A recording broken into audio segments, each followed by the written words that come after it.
The sky darkens over the North Sea. Gray clouds gather as if summoned by an unseen hand, their bellies swollen with rain. The wind shifts, carrying whispers from across the waves, whispers of men who worship thunder, who carve dragons onto their ships, who believe the world hangs from the branches of an ash tree.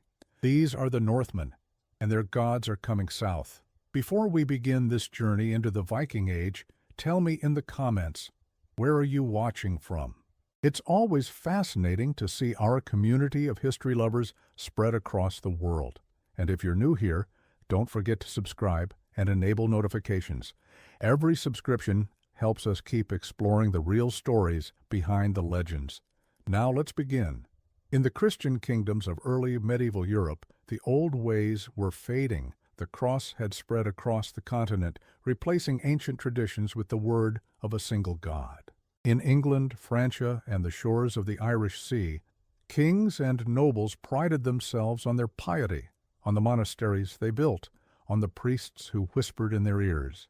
They spoke of the pagans to the north with derision, backward worshippers of false idols, primitive men clinging to primitive beliefs, how they laughed at tales of Thor's hammer and Odin's ravens, how confident they were in their stone churches and their Latin prayers. But the gods of the north would not be mocked for long. As the 8th century drew to a close, a different world existed beyond the horizon. Far to the north, in the fjords of Norway, the rocky coasts of Denmark, and the forests of Sweden, people lived in a realm where the divine permeated everything. The Norse did not separate their gods from their daily lives. Thor's thunder rolled across their skies. Freyr blessed their harvests. Odin's wisdom guided their leaders. And these gods demanded not just prayer, but action, courage, strength, and the will to shape one's destiny. The Norse world was harsh but balanced. Wooden longhouses clustered in small villages or stood alone on farmsteads, smoke rising from their hearths into the cold northern air. Families worked the land during the brief summer months, fishing the abundant waters, tending livestock, and preparing for the long, dark winters. Social bonds were paramount. The ties of kinship, the obligations of friendship, the sacred duties of hospitality. Life moved with the rhythm of seasons, each passing marked by blot, sacrificial feasts where blood flowed to honor the gods and ensure their favor. Within these northern communities, the structure of society differed markedly from the hierarchical feudalism developing in Christian lands. The Norse recognized distinctions between jarls, nobles, carls, free farmers, and thralls, slaves. But even the humblest free man could speak at the thing, the assembly where disputes were settled and decisions made.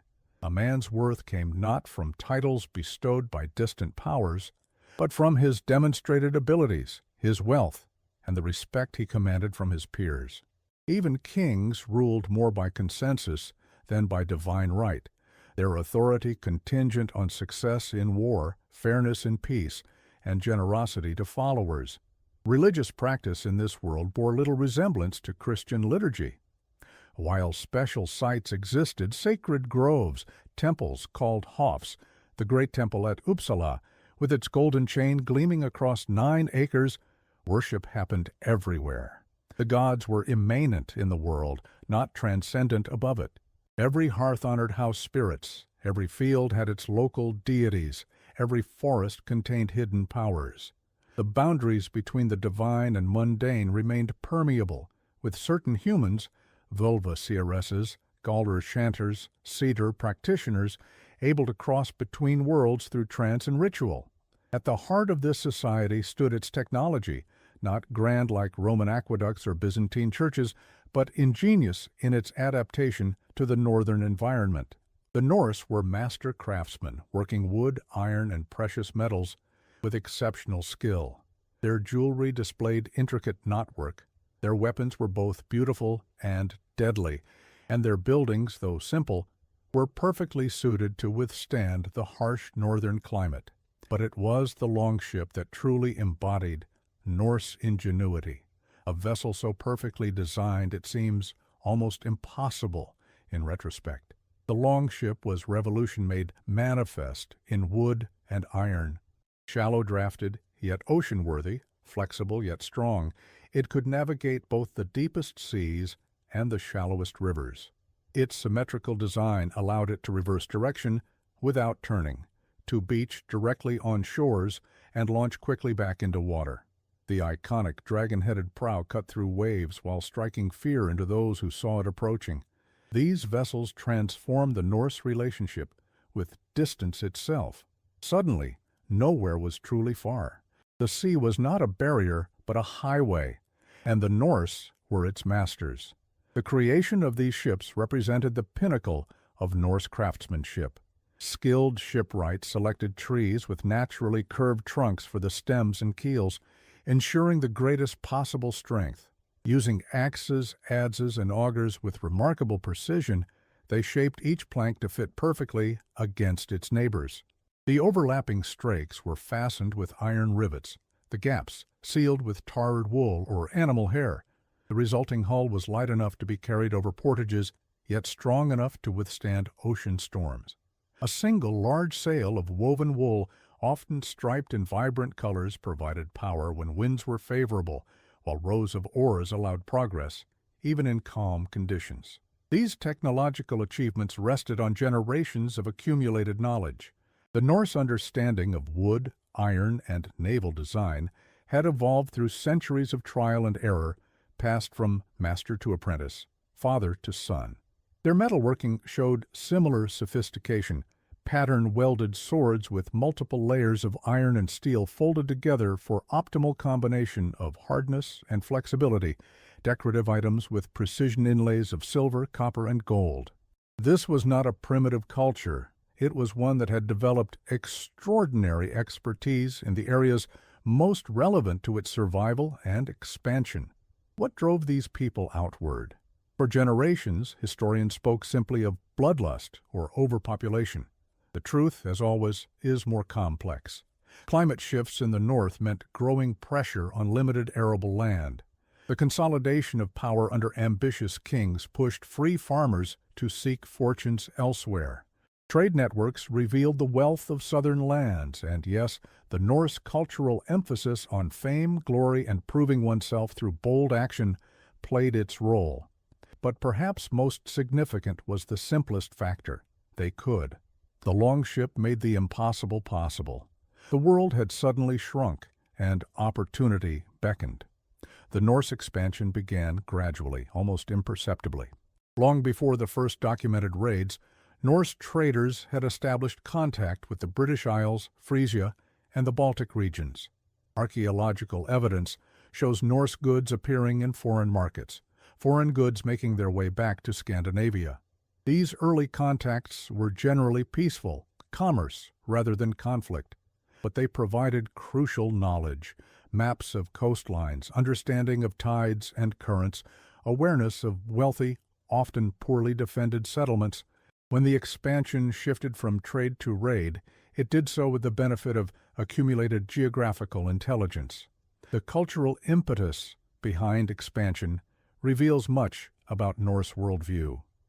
In a society where reputation and renown mattered enormously, where poems celebrated great deeds, where to die forgotten was the true death, the urge to venture beyond known horizons made perfect sense. The Norse creation myths themselves spoke of formation through expansion, of cosmos created by pushing back primal chaos, to venture outward, to test oneself against the unknown, to return with wealth and stories. This was to live as the gods intended. The Christian emphasis on humility, on acceptance of one's station, on inward spiritual growth, could hardly have been more different. The Christian kingdoms to the south remained blissfully unaware of these forces gathering in the north. In their monasteries, monks copied ancient texts, illuminating manuscripts with gold leaf and vibrant pigments. In their courts, kings discussed theology and succession, secure in their stone fortresses. The world seemed ordered, predictable, controlled. The old Norse gods were nothing more than quaint superstitions to them, relics of a darker time that Christianity had banished. But history teaches us that moments of greatest certainty often precede the most profound changes. These Christian kingdoms had developed their own social structures over centuries, hierarchies sanctified by church and tradition, kings ruled by divine right, their authority flowing downward through nobles, knights, and lesser lords to the peasantry who worked the land. The church provided intellectual framework and moral authority, its bishops and abbots wielding power sometimes rivaling secular rulers. Education, primarily focused on religious texts and classical learning, remained largely the province of monasteries and cathedral schools. Trade existed, but remained secondary to agriculture in most regions. The remnants of Roman infrastructure, roads, bridges, some urban centers, provided the skeleton on which this medieval society had grown. For ordinary people in these Christian lands, daily life revolved around the agricultural calendar and the liturgical year. Planting and harvest determined the rhythm of labor, while church festivals marked the passage of time. Most never traveled more than a few miles from their birthplace. Their worldview, shaped by parish priests and local customs, encompassed a universe ordered by God, policed by angels and demons, populated by saints who might intercede on their behalf. The Norse peoples, if considered at all, were distant curiosities, their gods powerless in the face of the true faith that had conquered the mighty Roman Empire itself. The first lightning strike came at Lindisfarne in 793. On this holy island off the Northumbrian coast, a monastery had stood for generations, a beacon of Christian scholarship. The Anglo-Saxon Chronicle records what happened with devastating simplicity. In this year, fierce, foreboding omens came over the land of Northumbria. There were excessive whirlwinds, lightning storms, and fiery dragons were seen flying in the sky. These signs were followed by great famine, and on January 8th, the ravaging of heathen men destroyed God's church at Lindisfarne through brutal robbery and slaughter. The attack stunned Christendom. Alcuin of York, the renowned scholar at Charlemagne's court, wrote in anguish, "Never before has such terror appeared in Britain as we have now suffered from a pagan race. The church of St. Cuthbert is spattered with the blood of the priests of God, despoiled of all its ornaments." The psychological impact was immeasurable. These weren't just raiders, they were heathens, who showed no reverence for Christian sacred spaces, who took relics as mere treasure, who killed monks without fear of divine retribution. It seemed inconceivable. What actually transpired at Lindisfarne that January day? Archaeological evidence, combined with later accounts of similar raids, allows us to reconstruct the likely sequence.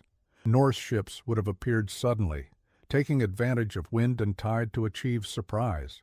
Warriors, perhaps several dozen, certainly not the thousands sometimes claimed in panicked accounts, disembarked quickly, surrounding the monastery before alarm could spread.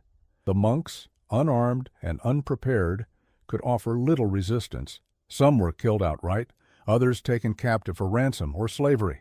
The raiders methodically stripped the monastery of valuables, golden crosses and chalices, silver reliquaries, illuminated manuscripts with jeweled covers, fine textiles, and provisions. Within hours they had returned to their ships and vanished over the horizon, leaving behind devastation, confusion, and a profound sense of violation. For the Norse, however, there was no sacrilege in their actions. Their worldview did not recognize the special sanctity of Christian spaces. Their own religious practices centered around open-air sites, sacred groves, and halls where feasting and ritual intertwined. Monasteries were simply undefended treasuries filled with wealth, places where men who did not fight kept gold and silver. The cultural disconnect was absolute. What one society viewed as the most horrific desecration, the other saw as a successful expedition. Neither could fully comprehend the perspective of the other. The reactions across Europe revealed this profound cultural misunderstanding. Christian leaders interpreted the raids as divine punishment for their people's sins. Alcuin suggested that excessive hairstyles and fashion among the nobility had angered God, who had sent the pagans as chastisement. Never did they consider that the Norse acted from their own complex motivations: economic opportunity, social prestige, and yes, the religious belief that bold action pleased their gods. The raids were seen not as human events with human causes, but as supernatural judgment. This theological interpretation had practical consequences. If the raids were divine punishment, the appropriate response was not military preparation, but spiritual reformation, more prayer, stricter observance, greater piety. Some communities concentrated on religious processions and special masses rather than building defenses or organizing watchmen. The result was predictable: more successful raids which reinforced the belief that God's anger had not yet been appeased. This cycle continued for years before pragmatic adaptation began to take precedence over purely spiritual responses. Meanwhile, in the north, the success of early raids transformed Norse society. Men who returned with Christian treasures gained not just material wealth, but enhanced status. Poets celebrated their exploits. Women sought them as husbands. Would-be leaders courted their support. The internal dynamics of Norse communities shifted, with successful raiders forming a new elite that challenged traditional authorities. As wealth flowed northward, social stratification increased. Archaeological evidence shows dramatic changes in burial practices, housing, and material culture, with new inequalities emerging as raid wealth concentrated in fewer hands. These changes accelerated the very process that had spawned them. More men sought their fortunes through raiding. Larger expeditions organized under ambitious leaders. What began as small-scale opportunistic attacks evolved into more systematic campaigns. By the early 9th century, Norse raiders were appearing along coastlines from Ireland to Francia, from Scotland to Spain. No longer content with single strikes, they began wintering in foreign lands, establishing bases from which to launch multiple attacks before returning north with accumulated plunder. The scale and scope of the Norse impact expanded exponentially. As decades passed, the initial shock gave way to adaptation. Coastal monasteries moved inland or built fortifications. Kings raised taxes to pay for defensive measures. Local defenders organized warning systems. Meanwhile, the initial raiders returned home with stories of unimaginable wealth there for the taking: silver crosses, golden chalices, illuminated manuscripts, fine cloth, treasures that brought status and power in the Norse world. And so more ships came, larger groups, more organized. What began as opportunistic raids evolved into systematic expeditions. The Christian response evolved through several distinct phases. The first, as we have seen, was primarily spiritual: prayers, processions, and pleas to saints for protection. The second phase involved physical adaptation, relocating vulnerable communities, constructing basic defenses, establishing rudimentary warning systems. The third phase, emerging gradually, attempted more coordinated resistance. Kings like Alfred of Wessex reorganized military structures, created networks of fortified burhs, established standing armies that could respond more quickly than traditional levies, and eventually developed naval forces, specifically to counter Viking ships. These defensive innovations transformed European military architecture and organization. The Motte and Bailey Castle, which would become a defining feature of medieval landscapes, evolved directly from anti-Viking fortifications. The feudal relationship between lord and vassal, with its mutual obligations of protection and service, was strengthened by the need for rapid response to raids. Standing armies, rare in early medieval Europe, became increasingly common. Naval warfare, previously an afterthought in regions where land power had predominated, gained new significance. In countering the Viking threat, Christian Europe reinvented its military capabilities. The written records of this time come almost exclusively from the Christian victims. The Anglo-Saxon Chronicle, the Annals of Ulster, the Frankish Royal Annals, all record devastation, destruction, and horror. The Norse themselves, with their oral traditions, left no contemporary accounts of their perspective. Only centuries later, in the Icelandic sagas, do we get glimpses of how the Norse themselves viewed these expeditions as heroic adventures opportunities for wealth, and chances to win fame that would outlive them. These later sagas, though written down after the Viking Age had ended and Christianity had spread throughout Scandinavia, preserve echoes of earlier attitudes. In tales like Egil's Saga, the Saga of the Jomsvikings, or the Saga of Harold Fairhair, we find narratives that celebrate raiding as a legitimate path to wealth and renown. These stories acknowledge the violence involved without moral condemnation, portraying it as simply one aspect of a warrior's life. The cultural gap between these perspectives and the horrified Christian chronicles could hardly be wider. The same events, seen through different cultural lenses, become almost unrecognizable. Yet archaeology gives us insights where texts remain silent. Excavations across Scandinavia reveal the flow of Christian wealth northward: silver coins from England and Francia, ecclesiastical metalwork repurposed into Norse jewelry, Christian symbols sometimes awkwardly incorporated into pagan designs. We find evidence of new social hierarchies emerging as successful raiders built larger halls and commissioned more elaborate grave goods. The world was changing on both sides of the conflict. Archaeological sites like Kaupang in Norway, Hedeby in Denmark, and Birka in Sweden show dramatic changes during this period. These trading centers grew rapidly, handling increased volumes of foreign goods. Craft specialization intensified, with dedicated workshops producing items for export. Housing patterns show growing disparities in wealth. Burial customs reflect new social distinctions, with some graves containing spectacular treasures while others become more modest.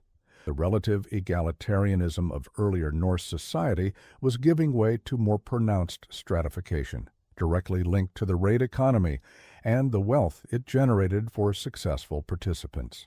With each passing year, the Norse presence grew stronger. What began as seasonal raids transformed into winter camps, then permanent settlements. In Ireland, they founded Dublin, Wexford, Waterford, and other coastal towns. In England, they established bases in Northumbria and East Anglia. The Great Heathen Army that arrived in England in 865 marked a new phase, not just raids, but conquest.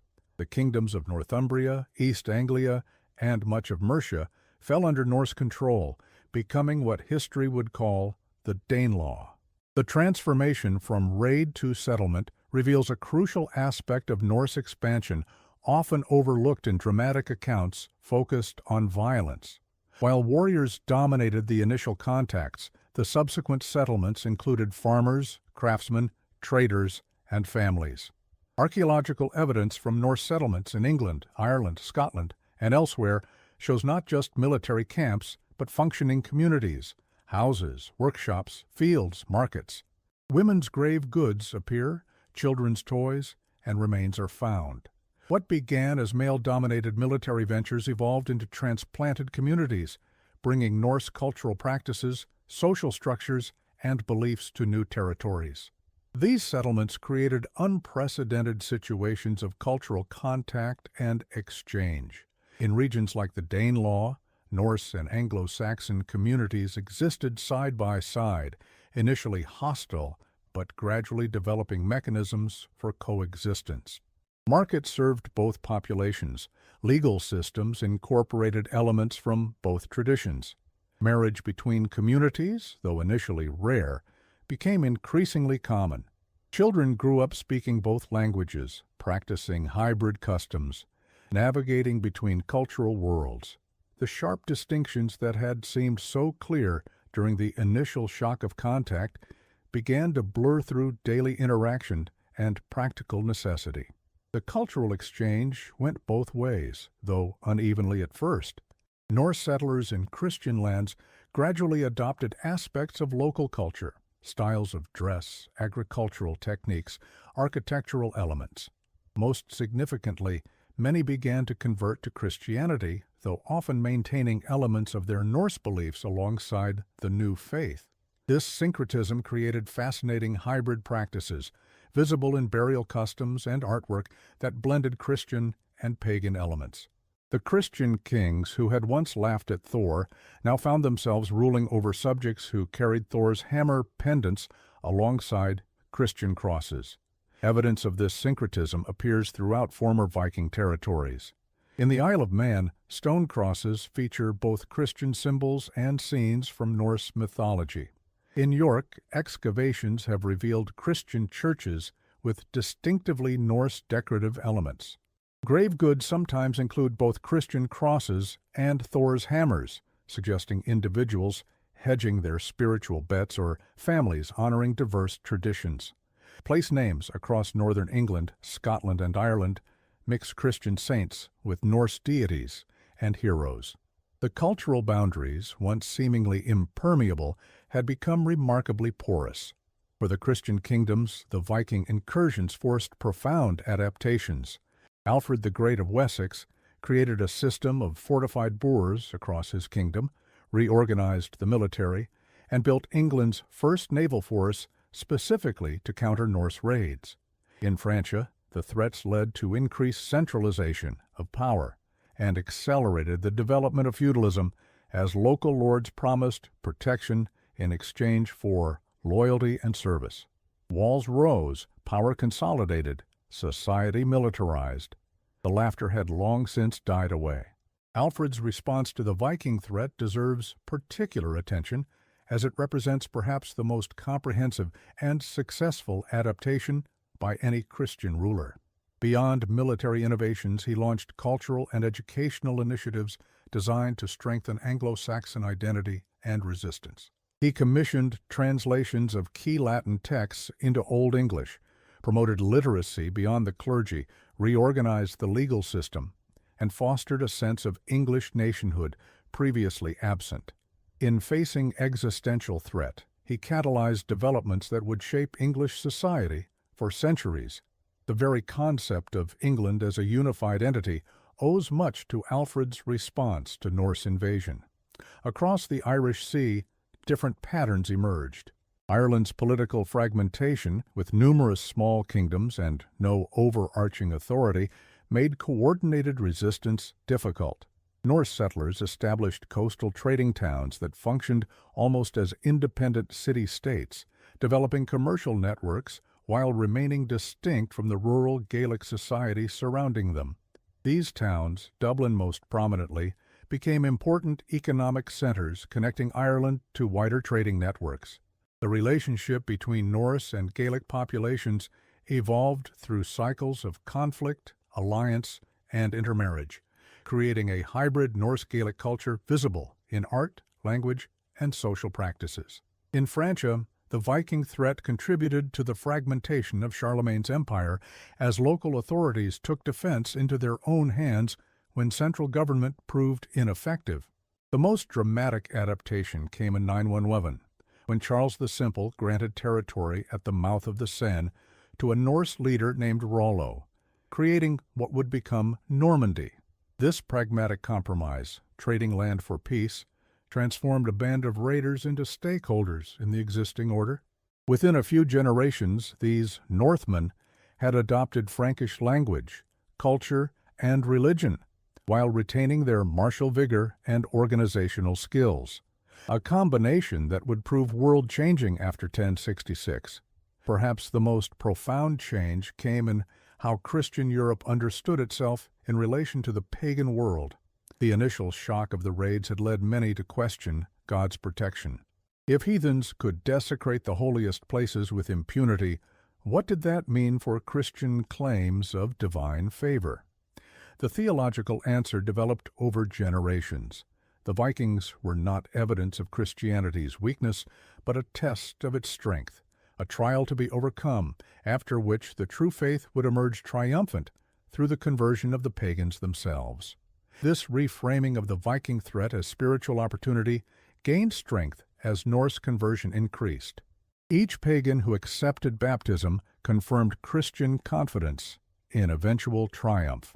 Missionary efforts intensified, directed not just at Norse settlers in Christian lands, but toward Scandinavia itself. Figures like Ansgar, Apostle of the North, ventured into Denmark and Sweden, establishing small Christian communities that would eventually grow. Royal conversions became particular causes for celebration. When Harald Bluetooth of Denmark accepted Christianity around 965, declaring on the Jellingstone that he made the Danes Christian, it seemed divine vindication of centuries of suffering and struggle. And indeed, slowly but inexorably, Christianity spread northward. Norse settlers in Christian lands converted first, then brought the new faith back to their homelands. Missionaries ventured into Scandinavia. Kings like Harald Bluetooth of Denmark and Olaf Tryggvason of Norway converted for a complex mix of political and spiritual reasons, then imposed the new religion on their subjects. By the mid-11th century, the old gods had been officially supplanted across most of the Norse world, though they continued to exert influence through folklore and custom for centuries. The conversion process in Scandinavia itself followed distinct patterns in different regions. Denmark, closest to Christian Europe and most integrated into its trade networks, converted earliest, with the process largely complete by the early 11th century. Norway's conversion came more abruptly, driven by kings like Olaf Tryggvason and Olaf Haraldsson, later Saint Olaf, who used force to impose the new religion, leading to resistance narratives preserved in later sources. Sweden's conversion was the most gradual, with Christian and pagan practices coexisting well into the 12th century in some regions. Iceland's peaceful adoption of Christianity in 1000 by parliamentary decision at the Althing stands as a unique case of conversion by collective deliberation rather than royal decree or missionary effort. These conversions were rarely simple exchanges of one belief system for another. Archaeological and textual evidence reveals complex processes of religious syncretism and reinterpretation. Church buildings sometimes rose on former pagan sacred sites, incorporating existing spiritual associations. Christian saints absorbed attributes of Norse gods with similar domains. Thor's association with agriculture and fertility transferred to Saint Olaf, while Freya's connection to female concerns found echoes in the veneration of the Virgin Mary. Seasonal celebrations maintained their timing and many customs while acquiring Christian justifications. The old ways persisted beneath and alongside the new, creating distinctive northern expressions of Christianity. Yet as Christianity triumphed institutionally, aspects of Norse culture and belief persisted, transformed, and spread. In England, Norse place names dot the landscape, Norse words enriched the language, and Norse legal concepts influenced the development of common law. In Normandy, the Northmen who settled there created a distinctive culture that would later transform England after the 1066 conquest. In Russia, Norse traders and settlers helped establish the Kievan Rus, laying foundations for the Russian state. The people who had once been dismissed as primitive pagans had rewoven the fabric of European society. The linguistic impact of Norse expansion proves particularly telling. In English, hundreds of everyday words, egg, sky, law, husband, window, knife, derive from Old Norse, revealing the depth of cultural integration in areas of Norse settlement. Place names ending in by, Thorpe, Toft, across northern and eastern England mark former Norse communities. Legal terms and concepts in English common law, the very notion of law itself, comes from Old Norse lagu, show Norse influence on governance structures. Even English grammar shows Norse impact, with the third-person plural pronouns they, them, there replacing the original Anglo-Saxon equivalents. Language, that most intimate aspect of culture, reveals how thoroughly Norse and Anglo-Saxon populations intermingled. Similar patterns appear across the Viking world. Dublin, originally a Norse settlement, bears a name combining duv, Irish for black, and lin, Norse for pool.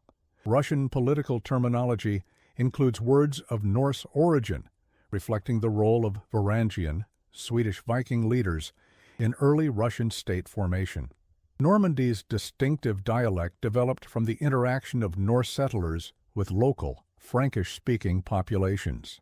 Throughout northern Europe, The map itself bears witness to the Norse presence, with thousands of place names preserving the memory of men and women who brought northern ways to new shores. Political transformations proved equally significant. In England, the Danelaw introduced administrative and legal concepts that would influence later governance. The Norman conquest of 1066, led by descendants of Norse settlers in France, brought revolutionary changes to English society, government, architecture, and language. In Russia, Norse trading outposts evolved into the principalities of Novgorod and Kiev, crucial in Russian state formation. In Ireland, Norse coastal towns became centers of international trade, connecting the island to broader European networks. Throughout these regions, Norse influence reshaped political landscapes and power relationships, leaving legacies that would endure for centuries. The era that began with Christian kings laughing at Norse gods ended with a profoundly changed world. The Old Norse religion had faded as an institutional force, but not before its adherents had reshaped the political map of Europe. Christianity had maintained its dominance, but not without incorporating elements of the culture it had replaced. The Norse themselves had transformed from coastal raiders to kingdom builders, farmers, traders, explorers, and eventually Christians. The cultural exchange, though beginning in blood and terror, ultimately created new syntheses across northern Europe. The transformation of Norse society itself proved perhaps the most dramatic change. The warriors who had once raided Christian shores became crusading kings, fighting to expand Christendom's borders. The merchants who had once traded primarily in furs, amber, and slaves now participated in complex international networks extending to Byzantium and the Islamic world. The farmers who had once sacrificed to Freyr for good harvests now directed their prayers to Christian saints. The poets who had once celebrated Odin's gifts now composed verses honoring Christ and his martyrs. The outward-looking energy that had powered expansion remained, but its expression and justification had fundamentally changed. This transformation appears vividly in material culture. Early Viking Age art featured intricate animal interlace designs with sinuous beasts writhing across surfaces in distinctive styles like the bore, gelling, or mammon. As Christianity spread, these traditional patterns gradually incorporated Christian symbols and narratives, creating hybrid forms like the ringarik and Urnes styles that maintained Norse aesthetic sensibilities while serving Christian purposes. Church portals in Norway, runestones in Sweden, and manuscript illuminations from Iceland all demonstrate this visual syncretism, distinctively northern expressions of Christian content. The old forms persisted, repurposed for new meanings. As the Viking Age drew to a close in the 11th century, the sharp distinctions between Norse and Christian began to blur. The descendants of raiders sat on thrones in England, Normandy, Sicily, and Russia. Norse artistic styles influenced Christian religious art. Norse stories and myths persisted, sometimes Christianized, sometimes hidden beneath thin veneers of the new faith. The world had changed irreversibly. The laughter of Christian kings at Norse gods had given way to a more complex reality, where cultures that once seemed entirely separate had become inextricably interwoven. The final acts of the Viking Age illustrate this transformation. When King Canute of Denmark conquered England in 1016, he came not as a pagan raider, but as a Christian king, integrating into existing power structures rather than overthrowing them. When William of Normandy conquered England in 1066, his army, though descended from Norse settlers, fought under papal banners, bringing continental Christian practices to the island their ancestors had raided. When Magnus Barefoot of Norway campaigned in Ireland and Scotland around 1100, he represented a fully Christianized Norse kingdom extending its influence through traditional means. The forms of power projection remained, but their cultural context had fundamentally changed. Perhaps most remarkably, the memory of the pre-Christian Norse world survived primarily through Christian preservation. In Iceland especially, scholars like Snorri Sturluson recorded the old myths, poems, and sagas, during the 13th century, centuries after conversion. These Christian antiquarians preserved traditions that would otherwise have vanished, allowing modern readers glimpses of the worldview that had driven the Viking expansion. The myths of Odin, Thor, and Loki, the tales of heroes and monsters, the complex cosmology of 9 worlds connected by the world tree Yggdrasil, all these survived because Christian descendants valued their cultural heritage enough to preserve it, even as they rejected its religious validity. What lessons might we draw from this distant time? Perhaps the most obvious is the danger of dismissing what we do not understand.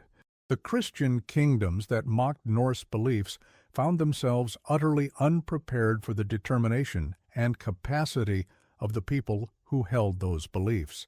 Cultural arrogance created vulnerability. But we might also observe how resilient both cultures ultimately proved, each influencing the other, each adapting rather than simply disappearing. Human societies rarely replace one another completely. More often, they merge, creating new forms that preserve elements of both. This pattern of mutual transformation challenges simplistic narratives of conquest and replacement. The Norse did not simply conquer territories and impose their ways, nor did they simply adopt the cultures they encountered. Instead, complex processes of negotiation, adaptation, and synthesis occurred, creating new cultural forms distinct from both parent traditions. Similarly, Christian kingdoms did not simply defeat and convert the Norse. They absorbed Norse elements from political structures to artistic styles, from linguistic patterns to legal concepts. The resulting hybrid cultures in England, Normandy, Ireland, Russia, and eventually Scandinavia itself represented new syntheses rather than clear victories for either tradition. The speed of this transformation remains remarkable.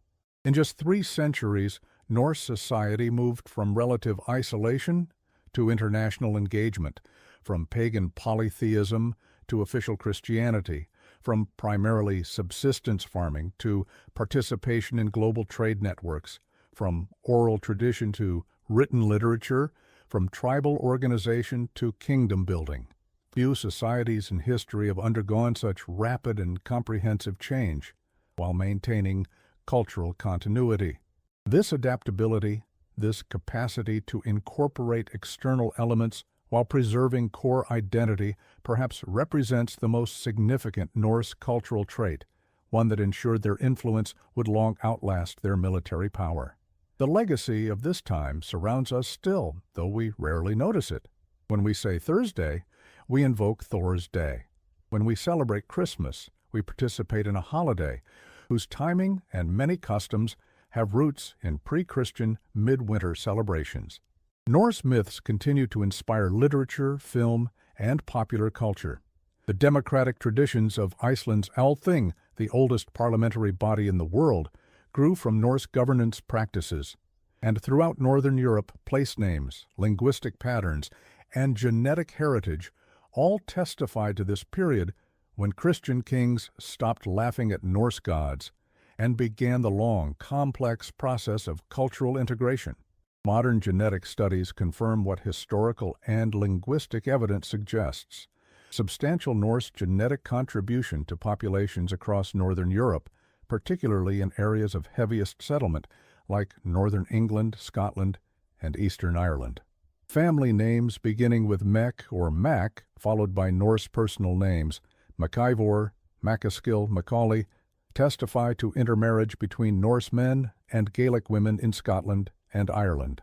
The very bodies of millions of modern Europeans carry the legacy of this period, when populations that had developed separately for thousands of years suddenly came into intimate contact, creating new genetic as well as cultural combinations that persist today.